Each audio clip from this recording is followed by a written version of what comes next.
মুনাফিক পুরুষ ও মুনাফিক নারীরা একে অপরের অংশ। তারা মন্দ কাজের আদেশ দেয় আর ভালো কাজ থেকে নিষেধ করে। তারা নিজেদের হাতগুলোকে সংকুচিত করে রাখে। তারা আল্লাহকে ভুলে গিয়েছে, ফলে তিনিও তাদেরকে ছেড়ে দিয়েছেন। নিশ্চয়ই মুনাফিকরা হচ্ছে ফাসিক। আল্লাহ মুনাফিক পুরুষ, মুনাফিক নারী ও কাফিরদেরকে জাহান্নামের আগুনের প্রতিশ্রুতি দিয়েছেন। তাতে তারা চিরদিন থাকবে, এটি তাদের জন্য যথেষ্ট। আর আল্লাহ তাদের নালত করেন এবং তাদের জন্য রয়েছে স্থায়ী আযাব।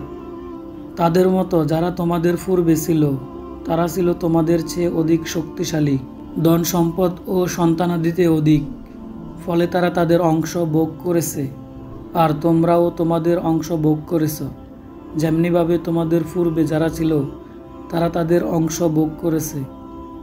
আর তোমরা খেল তামাশায় মত্ত হয়েছ, যেমনিভাবে তারা মত্ত হয়েছে। এদেরই আমলসমূহ নষ্ট হয়ে গিয়েছে দুনিয়া ও আখিরাতে, আর তারাই ক্ষতিগ্রস্ত।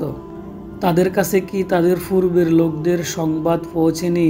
নূহের কম, আদ, সামুদ, ইব্রাহিমের কম, মাদায়েনবাসী ও বিধ্বস্ত নগরীর। তাদের কাছে তাদের রাসূলগণ প্রমাণসমূহ নিয়ে উপস্থিত হয়েছে।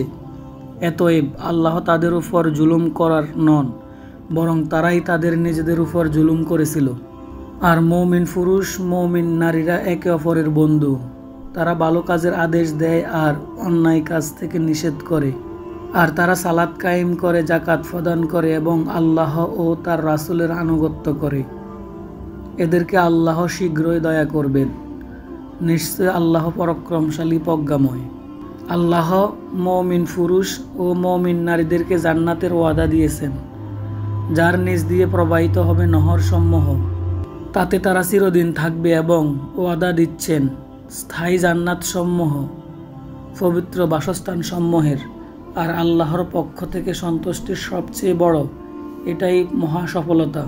হে নবী, কাফির ও মুনাফিকদের বিরুদ্ধে জিহাদ করো এবং তাদের উপর কঠোর হও। আর তাদের ঠিকানা হলো জাহান্নাম, আর তারা কতই না নিকৃষ্ট স্থান।